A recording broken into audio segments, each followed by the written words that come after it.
Hello, my name's Paige, and on my birthday, in front of my entire family, my sister dumped my cake into the trash like it was nothing.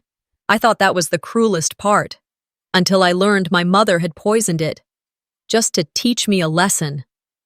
But the poison wasn't the only thing she slipped in that night. It was years of control, humiliation, and secrets I never saw coming.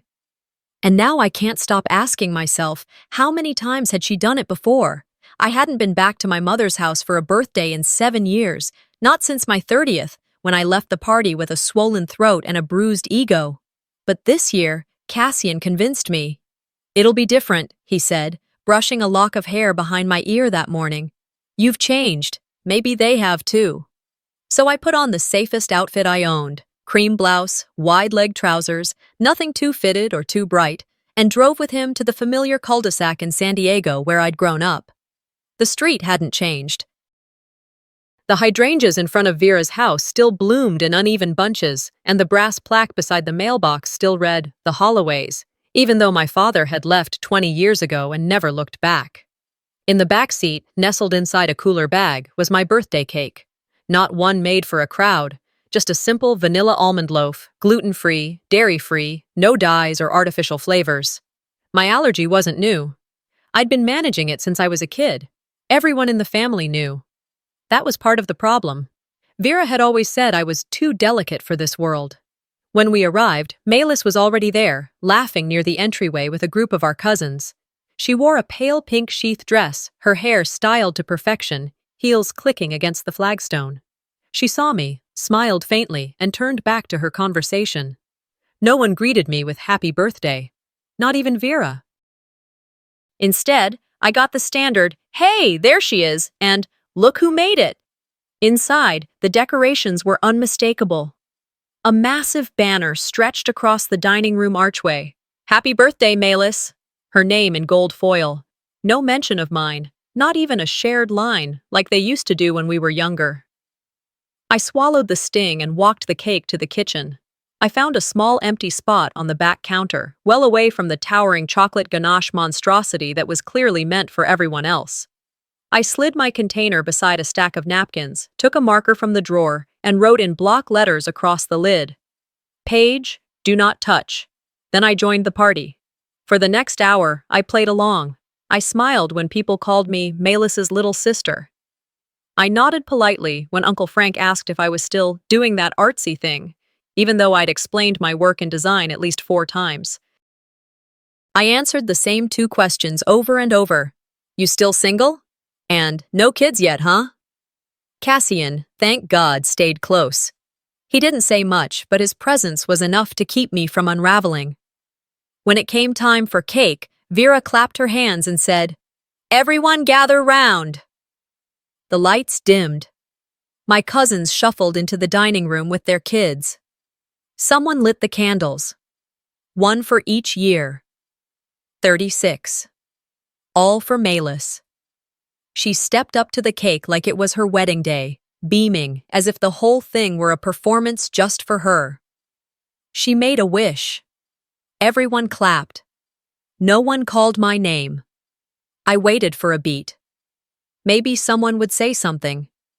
Maybe Vera would step in with, "And of course, let's not forget Paige." But there was nothing. Just laughter, forks clinking, frosting smeared onto plates. A cousin leaned toward her mom and whispered, "Didn't Paige have a birthday too?" Her mom shrugged. "I think she already celebrated or something." My heart thudded. I stood, walked to the kitchen, and quietly opened the cooler. My cake was still there, untouched. I picked it up, turned around, and started toward the dining table. That's when Malis intercepted me. She stepped directly in my path and glanced at the container in my hands like it was roadkill. "What's that?" "My cake," I said simply. "The one I brought."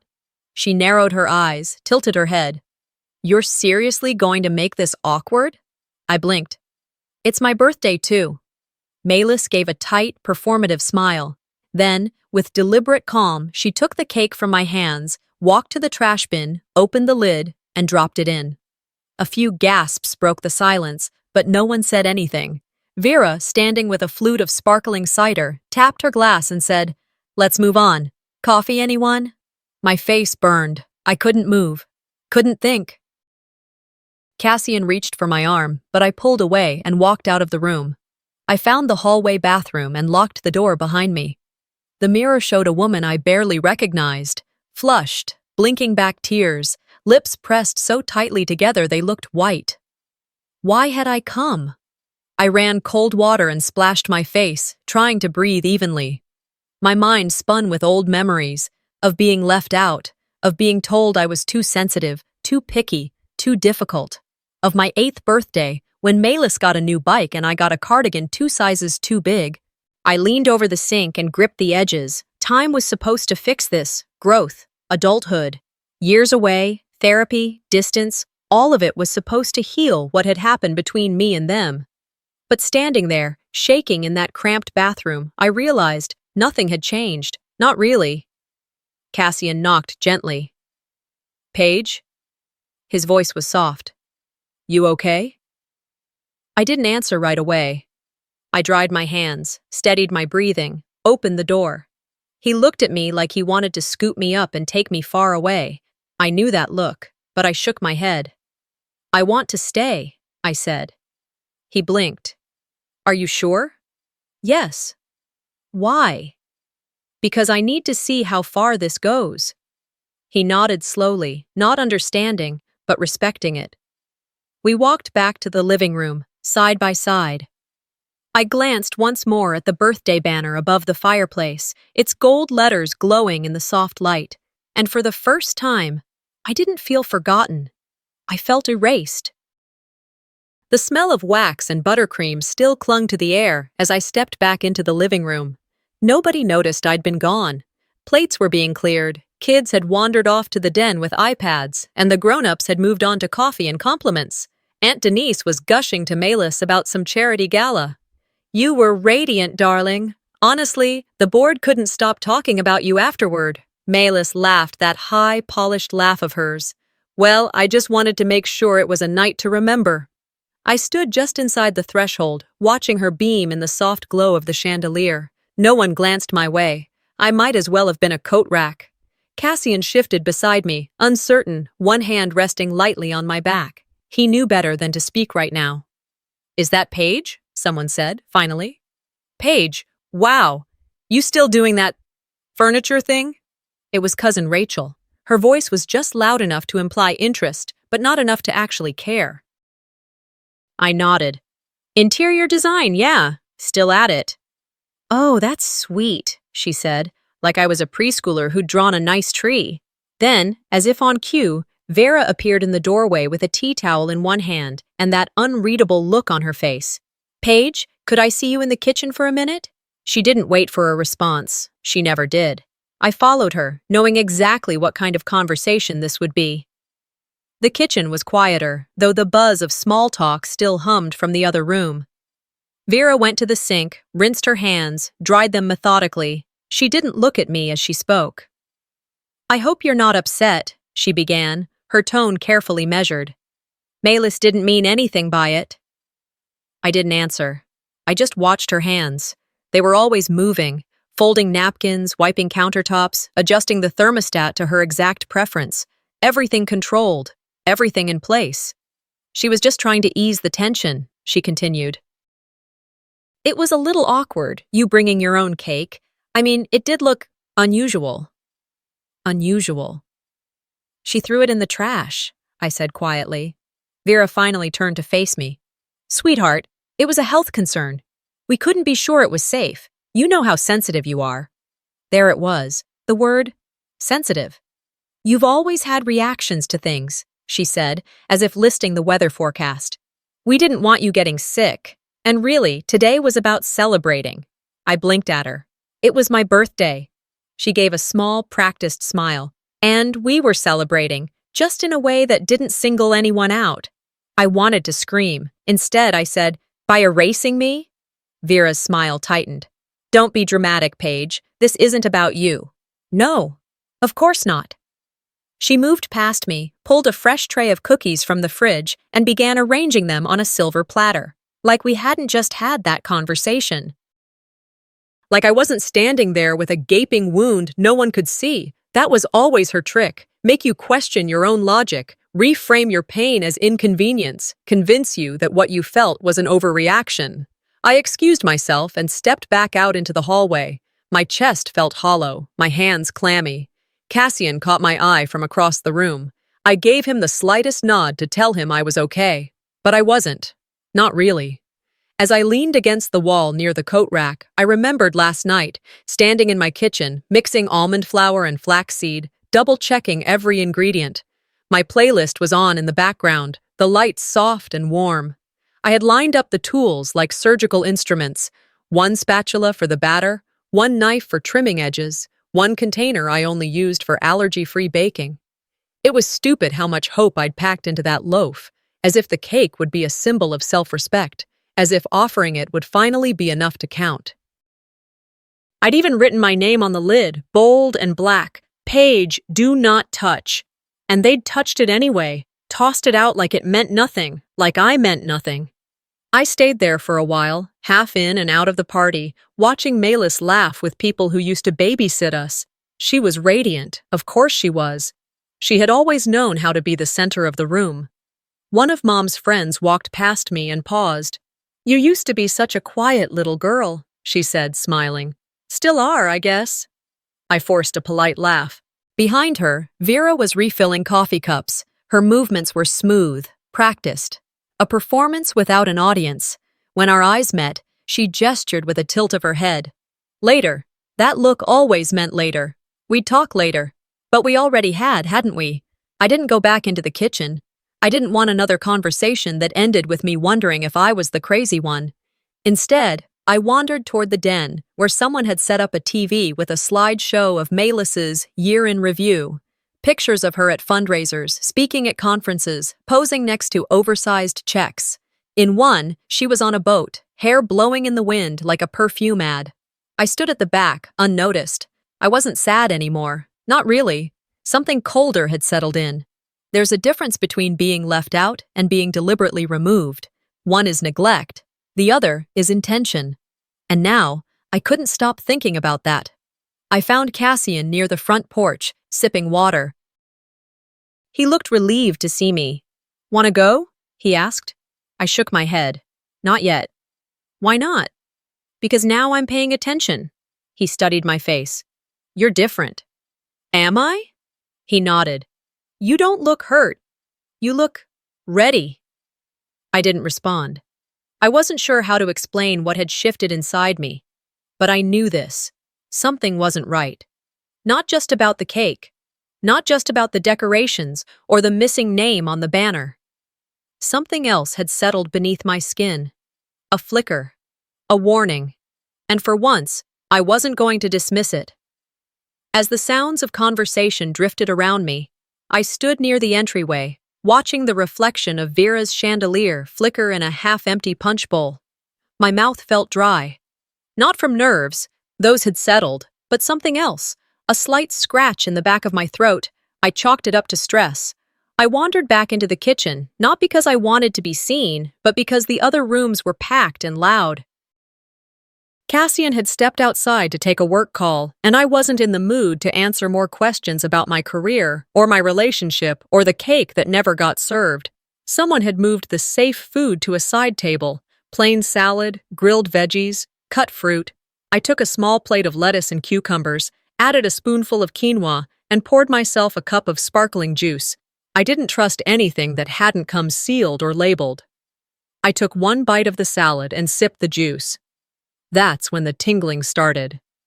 At first, it was subtle, like the aftertaste of black pepper, but sharper and wrong. My throat didn't hurt, but it tightened slightly, like someone was slowly drawing in a string around it.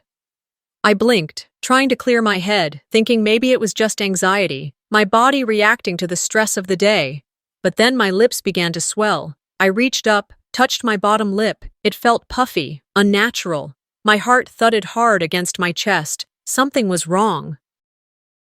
I glanced around. The kitchen was empty. I stepped out, weaving through bodies, trying not to panic. I looked for Vera. She was in the living room, laughing with an old church friend, gesturing wildly, her voice carrying across the room. I didn't want to interrupt her, not yet.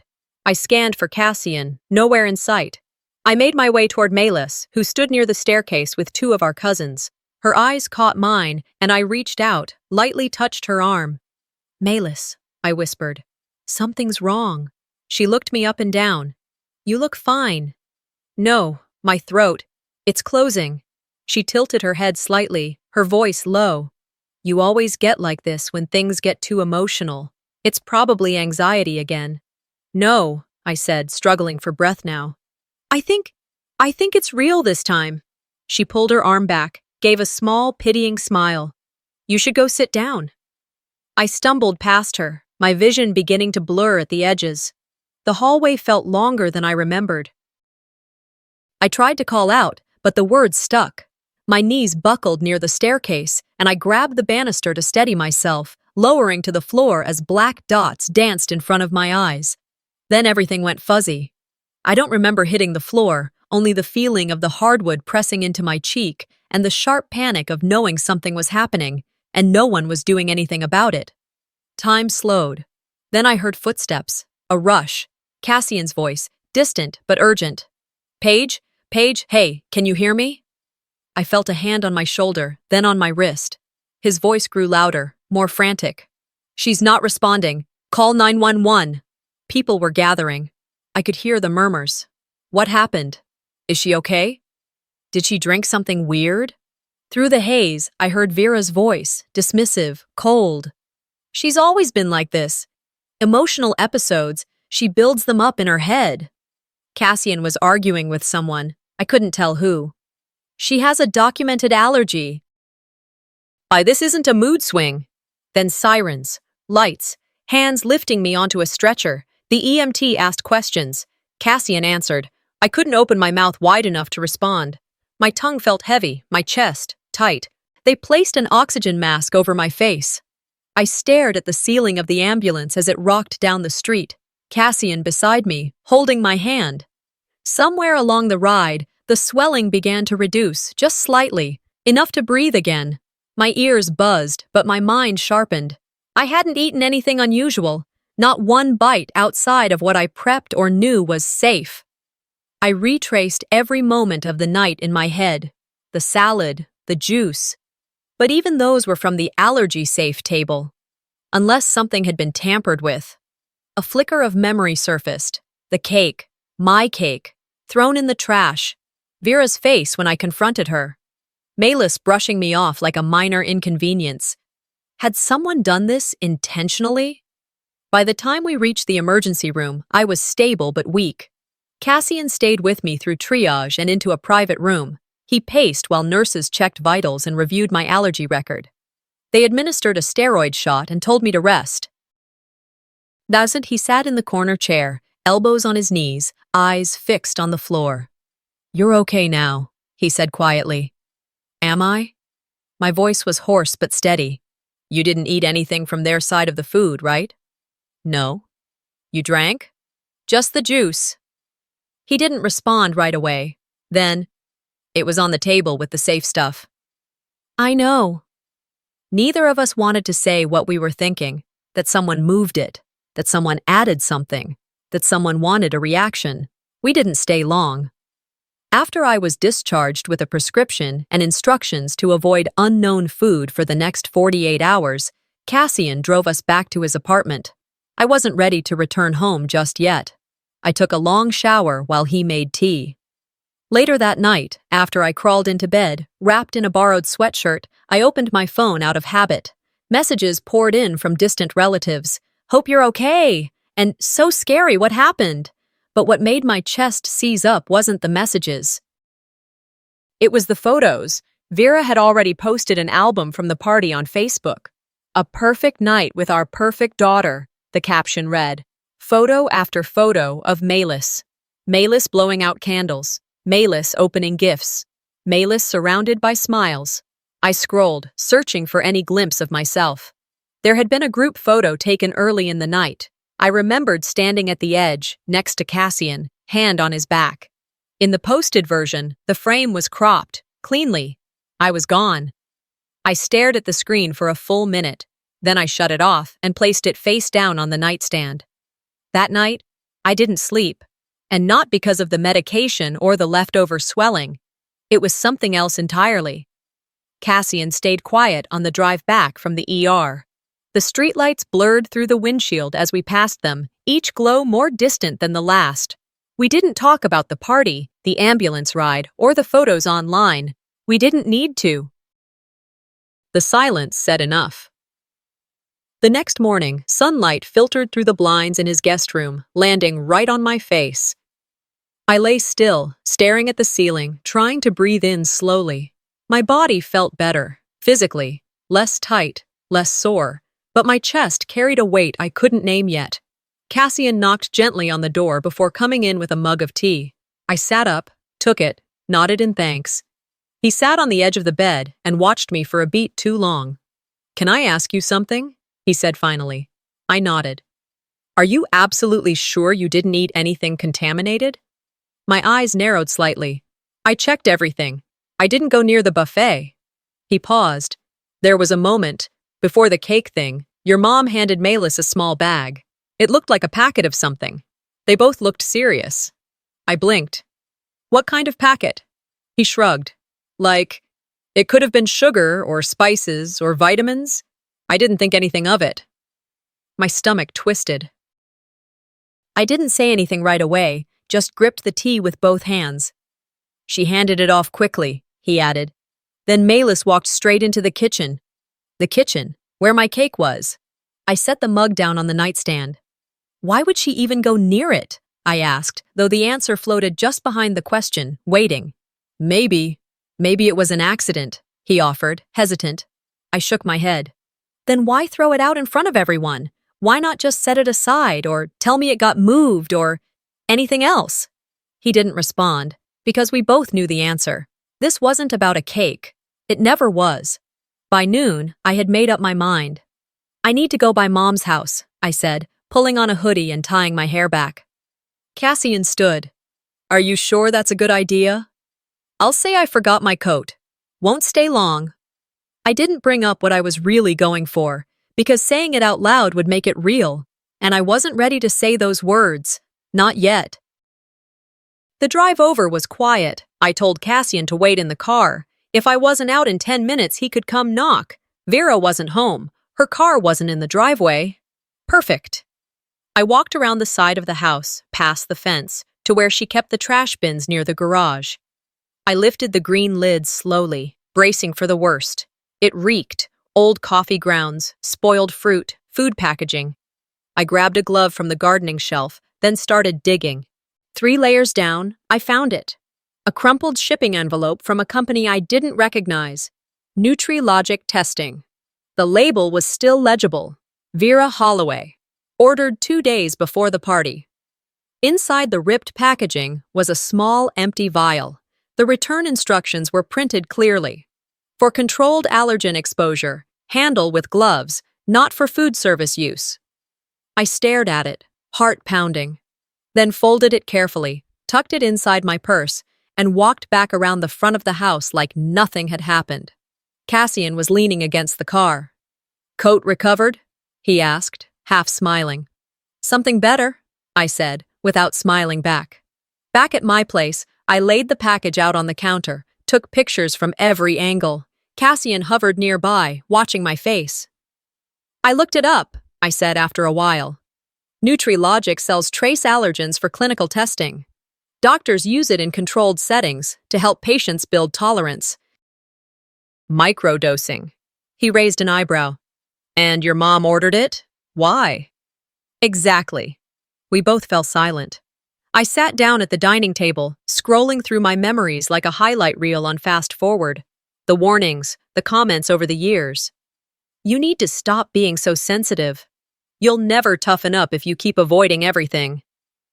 You've let this allergy define you." None of it felt random anymore. None of it felt like bad parenting or careless remarks. This was intentional. I wasn't crying. I hadn't cried since the party. There was no space for that now. My body had processed the physical reaction. My brain had moved on to the investigation. Cassian brought over a yellow notepad and sat beside me. We're going to need more than a package if you want people to believe this. I nodded. I know. Did she ever do anything like this before? Even smaller? I thought hard, then nodded again. There were a couple of times growing up. I'd get hives out of nowhere, even after being careful. She'd say I must have touched something or made a mistake. One time I ended up in urgent care, and she told them it was anxiety-related. Cassian scribbled notes. What about cameras? That made me pause. She installed smart cameras in the kitchen 2 years ago, I said slowly. Claimed it was to watch for break-ins, but she always told me she deleted footage regularly. He looked up. But what if she didn't? I stared out the window, thinking, remembering. She's proud of that system, I said. She'd want to keep the footage just in case someone ever challenged her narrative. Then that's where we look next. I nodded again, already moving in my mind. This wasn't about catching someone in a lie anymore. It was about proving that I hadn't imagined this, that I wasn't making it up, that I wasn't dramatic or weak or too sensitive. I just wanted the truth. And I was ready to dig for it. Cassian and I spent the next morning sitting at my kitchen table with empty mugs and too many unspoken questions hanging between us. Neither of us turned on the TV. Neither of us scrolled our phones. The world outside my windows buzzed with Monday routine, leaf blowers, school buses, barking dogs, but inside, time had slowed to a crawl. We were past guessing, past giving the benefit of the doubt. I told Cassian I needed to talk to someone, not a therapist, not yet. A witness, Lorraine, my mother's neighbor, had lived next door for as long as I could remember. She wasn't the nosy kind, but she noticed everything. She'd been a nurse in her working years and could spot when something wasn't right before most people even realized it. Around 11, I walked the 4 blocks to Vera's neighborhood. Cassian offered to come with me, but I told him I needed to do this part alone. Lorraine's house looked exactly as it had 10 years ago. White trim, American flag faded by the sun, rows of marigolds flanking the walkway. I knocked gently.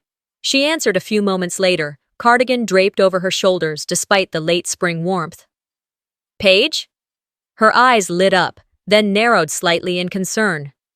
You okay? I was hoping we could talk, I said. She stepped back. Of course, come in. We sat in her sunroom, the windows cracked just enough to let in the scent of jasmine. She poured 2 glasses of lemon water and studied me carefully. I know you were at the party, I began, fingers tightening around the glass. I need to ask if you saw anything unusual, especially around the kitchen. Maybe someone near my food? She tilted her head. I saw your mother with a container, a small one. She opened it while standing near the back counter. I assumed it was for seasoning. She looked like she was checking something. I nodded slowly. Did she put anything in it? Lorraine didn't answer right away. She sipped her water, then leaned back. She poured something from a tiny bag. I thought it might be cinnamon or sweetener. She stirred it a bit, then closed the lid quickly. I didn't think anything of it, but now I'm not sure. A cold chill worked its way down my spine. I didn't interrupt her. She seemed tense, Lorraine added. Focused. I remember thinking it was odd that she didn't greet me when I came inside. I nodded again. Thank you. That helps more than you know. Lorraine touched my hand gently. Paige, I know your mother has always been particular. But this, if she did what you're thinking, it's not right. It never was. I squeezed her hand back. I just need to be sure. When I got home, I went straight to the hallway closet. I hadn't touched that box in years. Inside were cards, photos, old ribbons from spelling bees, and choir recitals Vera made us enter. A museum of forced memories. At the bottom, underneath a stack of folded construction paper birthday cards, I found a pink envelope that didn't match the rest, thicker, more recent. Maylis's name was scribbled across the front in Vera's handwriting. I opened it. Inside was a note card. Just one line. But it burned. Thanks for handling it. I know it looked harsh, but she needs to understand the difference between drama and discipline. There was no date, but I didn't need one. The script was unmistakable. Vera's signature looped V and harsh final H at the end. This wasn't an old note. This was recent, intentional, a thank you card for humiliation. I read it again and again. The heat in my chest didn't rise. It condensed, hardened. They weren't confused. They weren't overwhelmed. They planned this, all of it. The cake, the dismissal, the gaslighting. Every move had been deliberate, designed not to support me, but to correct me, to punish me for existing on my own terms. Cassian found me at the dining table an hour later, the note laid out beside the photo of the delivery package, the envelope from Lorraine's trash, and my own allergy test results from the year before. He didn't say anything, just sat. Eventually, he asked, "What are you going to do with it?" I looked up. "Not yet." His brows furrowed. "Why not?" "Because it's not enough to catch them in a lie," I said. "It has to mean something when the truth lands." He didn't argue, just nodded. I added the note card to the file I was building, snapping a photo of it from multiple angles. I printed a copy and slipped it into a second envelope, backup in case anything mysteriously disappeared. Later that evening, as the sky turned a deep blue outside my windows, Cassian poured us both a drink. He handed me a glass of ginger ale and held his whiskey without taking a sip. "This is war now," he said. "No," I said. "War is loud. I'm going quiet." He gave me a long look. "That's even scarier." I smiled, but it didn't reach my eyes. I wasn't afraid anymore. I was ready. I didn't say anything to Cassian for the rest of that evening. I didn't have to. The files were printed. The photos were saved. The note, Lorraine's testimony, the shipping label. It was all filed in a manila envelope marked in black ink. Documents. I slept lightly that night. Not from fear, from planning. By the time the weekend came, I was mentally calm, almost disarmingly so. No pacing, no second-guessing, just focus. It was a text message from my cousin Molly that started the chain reaction. "Weird question, wasn't that necklace Malis wore the other day yours? The gold one with the small pendant?" I blinked, rereading the message. It was mine. I'd ordered that necklace 3 weeks ago. A gift to myself. Something subtle and clean, engraved with the coordinates of Big Sur, my favorite place on Earth. I'd tracked the shipping obsessively. It was marked "delivered" the day before the party, but had never appeared in my mailbox. I thought maybe it got lost. Maybe a neighbor took it by mistake. I never imagined. I pulled up the delivery history, clicked through. The tracking showed it was signed for. Not just dropped off. Signed for. And the signature. V. Holloway. Vera. My jaw clenched. I didn't say a word to Cassian. I grabbed my keys, pulled on my sandals, and got in the car. It was early enough that traffic was light, but my pulse wasn't. The air outside Vera's house smelled like citrus and wet grass. I parked half a block down. I didn't need her seeing me pull in. The last thing I wanted was a grand performance. I rang the bell. A moment later, the door creaked open. Malis. She wore yoga pants, a cropped sweatshirt, and my necklace. There was no mistaking it. The gold chain, the specific shape of the pendant, the slight scratch on the side, right where the engraving dipped too deep. I stared at it. My eyes didn't leave her collarbone. She blinked at me, confused. "Hey, didn't expect you." I looked her in the eye. "That's mine." Her face shifted, not surprise. Recognition. "What?" "The necklace. You're wearing something I ordered. It was delivered here, and Vera signed for it." Malis's eyes flicked down to the pendant. She reached up, touched it like it had only just occurred to her that it wasn't hers. Before she could speak, Vera's voice rang from behind her. "She didn't steal it." I stepped to the side. Vera was standing in the hallway, arms crossed, not bothering to hide her annoyance. "You weren't home when it came," she said, "and Malis was already here." "That makes it okay?" I asked. "It didn't seem like your style. I thought she'd appreciate it more." "You signed for it. It was engraved, with coordinates. It wasn't just a necklace, it was a trinket," she cut in. "You make everything sentimental. That's your problem, Paige. You get attached to symbols." There was a pause. I didn't raise my voice. I didn't cry. I'm done, I said. You're not stealing things anymore. You're not erasing me. Vera smirked, but Malis didn't. She looked between us, suddenly pale. I never asked for it, she said.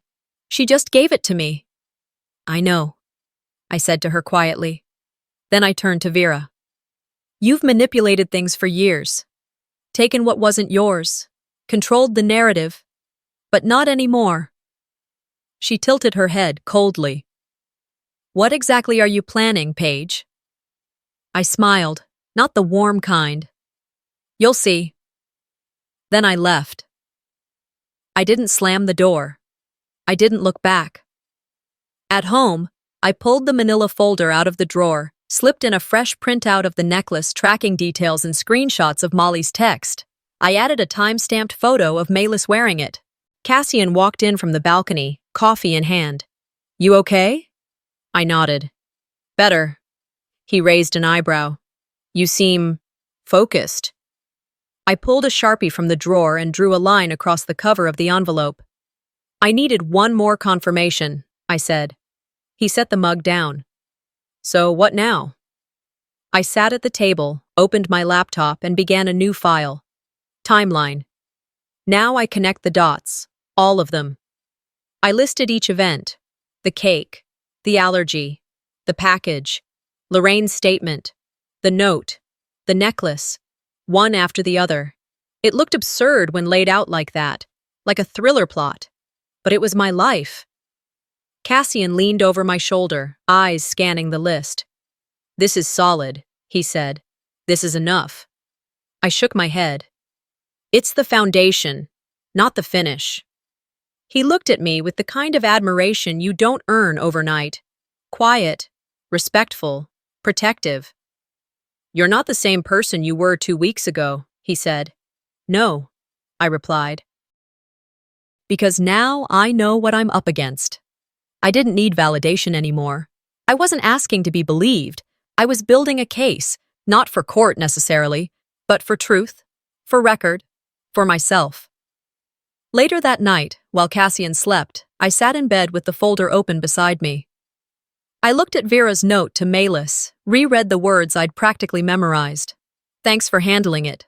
I know it looked harsh, but she needs to understand the difference between drama and discipline. I whispered them aloud once. Drama, discipline. She'd never seen me as her daughter, just a problem to be corrected. But here's the thing about people like her. They're good at pushing buttons, but terrible at noticing when someone stops playing the game. You can't punish someone into becoming what you want, I whispered into the dark. But you can provoke them into becoming what you fear. She thought I'd cry. She thought I'd back down. She thought I'd keep trying to prove my worth. She was wrong. I closed the file, turned out the light, and smiled into the dark. The silence after I sent the files wasn't peaceful. It was heavy. It hummed like the pressure drop before a storm. Cassian and I didn't speak that night. I knew he wanted to, but I wasn't ready. Not until the first ripple hit. It came the next morning in the most mundane way imaginable. I stopped by the pharmacy to refill my allergy medication, the same prescription I'd had for over 15 years. The tech behind the counter, a young woman with bangs and a cheerful tone, tapped at her keyboard. I'm not seeing anything here, Ms. Holloway. I blinked.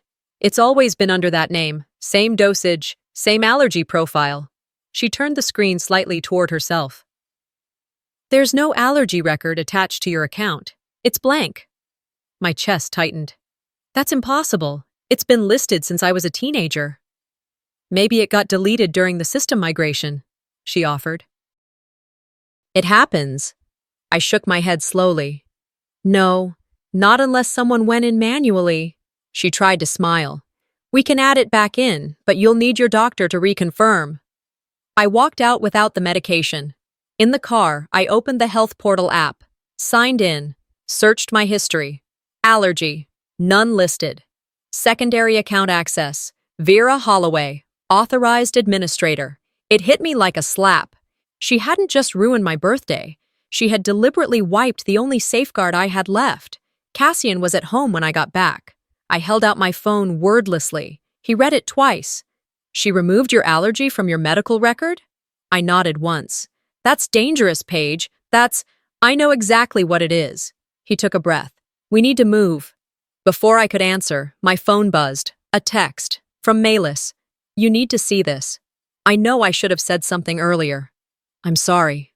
Then, a video file. The thumbnail alone sent a cold shiver down my back. It was grainy but clear, footage from Vera's kitchen, time-stamped the night of the party. I sat down at the dining table and hit play. The image wobbled slightly, then settled.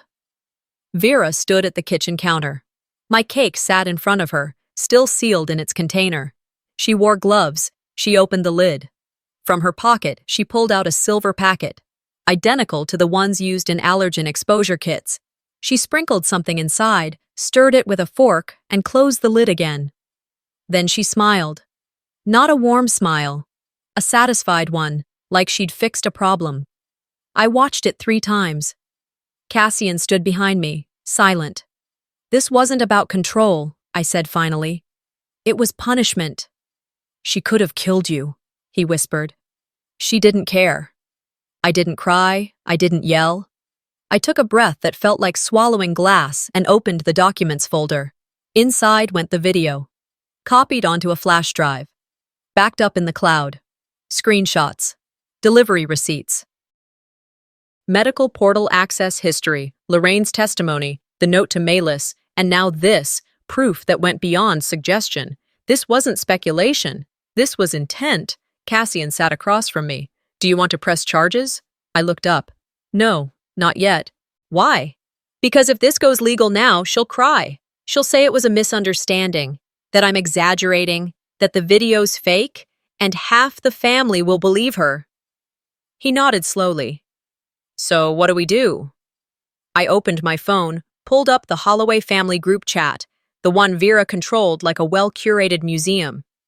I uploaded the video, then a screenshot of the health portal, then a photo of the necklace around Malis's neck, the delivery label, the note, no caption, no comment, just evidence. I hit send. For a full minute, nothing happened. Then the read receipts began popping up.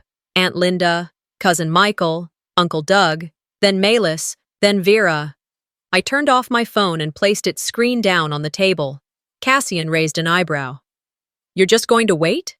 I nodded. Not for a reaction, not for an apology. Then what? For the sound of a mask breaking. We sat in silence. I drank water. Cassian scrolled quietly through his laptop. 15 minutes passed. My phone buzzed again, then again, and again. I didn't check it. Not yet. Because what mattered wasn't what they said. It was what they couldn't say anymore. She'd made me the problem for years.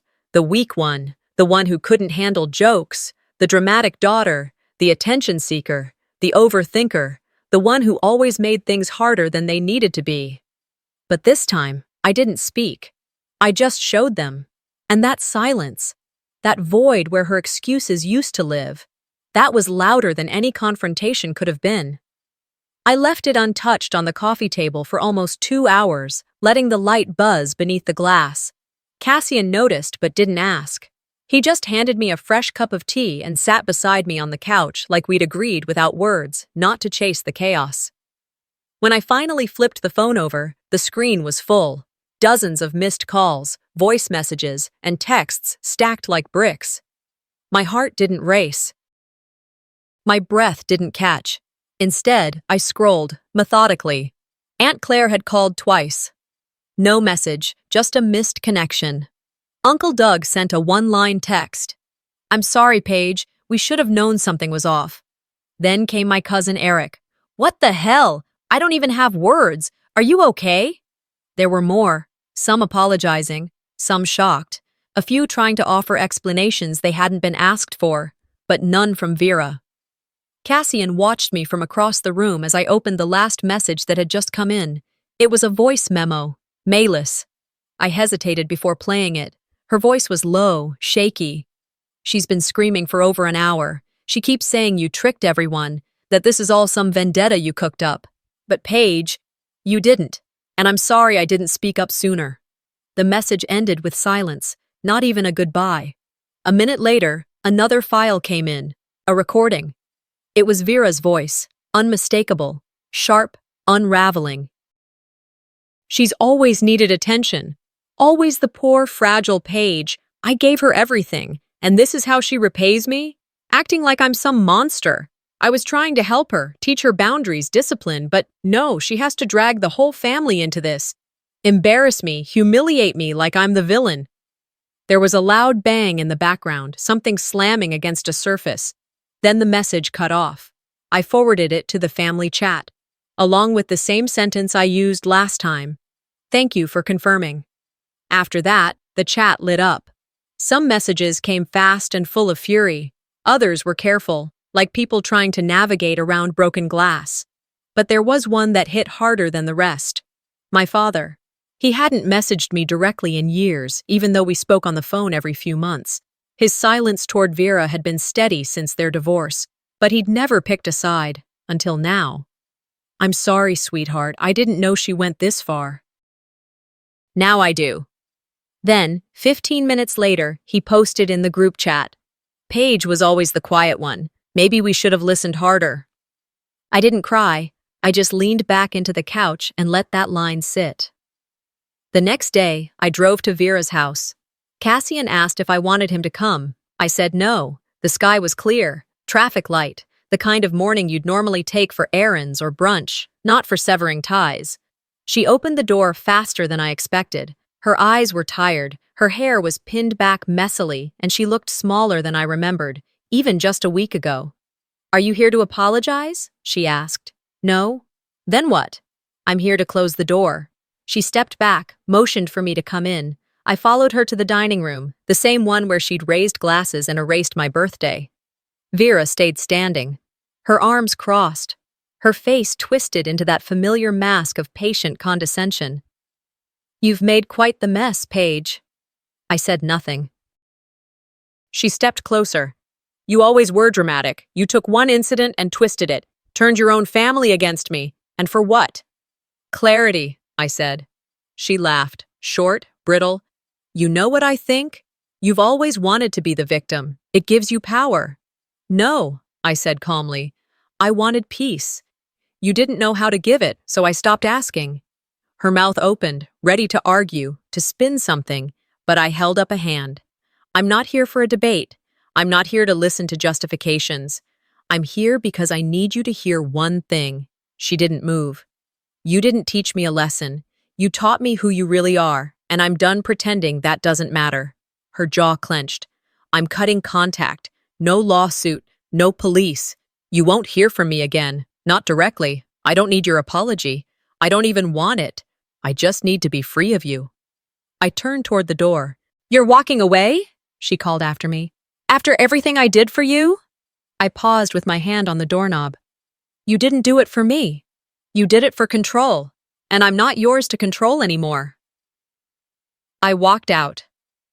The sun was warm on my skin as I reached the gate. The sound of the latch clicking closed behind me felt final. I didn't feel victorious, not in the movie ending way, but I felt clean. Cassian was waiting in the car, engine idling. He didn't say anything, just opened the passenger door as I approached. As we pulled away, I didn't check the rear-view mirror, because some endings deserve no audience. We didn't talk on the drive up the coast. The silence between Cassian and me wasn't awkward, it was understood. We were both exhausted, not from the distance, but from the unraveling. You don't spend years defending your sanity only to casually process what comes after. Santa Cruz greeted me with fog and salt. That first morning in the new studio apartment, I opened all the windows and let the breeze seep into every corner. There were no family portraits on the walls, no birthday photos, no keepsakes, just white space, a secondhand sofa, and a desk that faced the cliffs. The air smelled like eucalyptus and sea. Cassian helped me unload the last box, then stood by the door with his car keys in hand. We both knew he wouldn't stay long. You sure? He asked. I nodded. I need to try this on my own. He looked at me for a beat, then stepped forward and pulled me into a long, wordless hug. When he left, I didn't cry. I brewed tea. I unpacked. I folded towels. There's a kind of peace that feels foreign when you've lived in chaos long enough. It doesn't roar, it hums. I didn't tell Vera I was leaving San Diego. I didn't give her the address. No update, no explanation. Just one letter, handwritten and left on her porch the morning we moved. I didn't write it for closure. I wrote it because it was the only way I knew how to say goodbye without inviting a response. It wasn't long. I'm not angry anymore, but I don't trust you. And that will never change. Please don't reach out. Please don't try to explain. This is the last line I'll write to you. Paige. I never heard back, but I know she got it. Rumors trickled in through relatives. Vera had all but stopped showing up to family gatherings. Someone said she spent most afternoons sitting in the backyard, pruning rose bushes that hadn't bloomed in months. She still made appearances on Facebook, posting inspirational quotes about resilience and letting go of negativity, always with pastel backgrounds and elegant fonts. I didn't comment. I didn't react. Malis moved out of Vera's house 2 weeks after I left San Diego. She sent me an email. No subject line, no greeting. You were right. I'm sorry it took this long. That was it. I didn't reply. I didn't need to. Sometimes acknowledgement is enough. I'd like to say that moving away healed everything. It didn't. The nightmares still visit, but not the kind you'd expect. Not about food or ambulances or birthday parties. They're quiet dreams, empty houses, locked doors, rooms full of people who don't see me even when I scream. I wake up breathless, sitting straight up in bed, sweating under the sheets. But each time, I remind myself where I am. The old house isn't mine anymore. The narrative isn't mine to carry. I'm not in her story. She's no longer in mine. I started writing again. Not publicly, just in journals, morning pages, reflections. Sometimes I reread old entries and barely recognize the voice. The woman in those words tried so hard to be pleasing, to be safe. The woman I am now doesn't apologize for taking up space. There's a small cactus on the windowsill in my new kitchen. I picked it up from a roadside plant sale near Aptos. It's nothing special, just 2 spiky arms and a little curl at the top, but it's thriving. I water it once every 2 weeks. It doesn't need much, just light, just space. Sometimes I catch myself watching it like I'm waiting for some grand transformation. But the truth is, survival isn't always cinematic. It's quiet. It's taking deep breaths in a room no one else controls. It's drinking your tea hot and bitter, without rushing. It's sleeping through the night without bracing for something to go wrong. It's knowing you don't owe anyone an explanation. I've stopped trying to make sense of why she did what she did. Control, pride, shame, none of it really matters anymore. I don't need a diagnosis for why someone hurt me. I just need distance. I still carry the scars, but they don't bleed. They don't dictate the way I speak, walk, or breathe. They're just part of the terrain. I live differently now. I shop differently. I speak to myself with more care. When I see mothers and daughters in coffee shops or on the beach, I don't flinch. I don't compare. I just watch. There's still a version of me that wants to believe Vera will change. That she'll wake up one morning, realize what she's done, and call to apologize. But that voice has grown smaller, quieter. She was the loudest voice in my head for years. Now she's barely a whisper. Sometimes healing isn't about fixing what broke. Sometimes it's about walking away from what kept breaking you and not looking back. Sometimes healing doesn't come from apologies. It comes from finally walking away. This story wasn't just about a ruined birthday or a poisoned cake. It was about breaking free from patterns that kept someone small, unheard, and ashamed for too long. Have you ever felt like the problem in your family was actually the truth they didn't want to face? Let me know in the comments. And if you want more real stories like this, ones that hurt, heal, and make you think, don't forget to like, subscribe, and turn on notifications for the next chapter.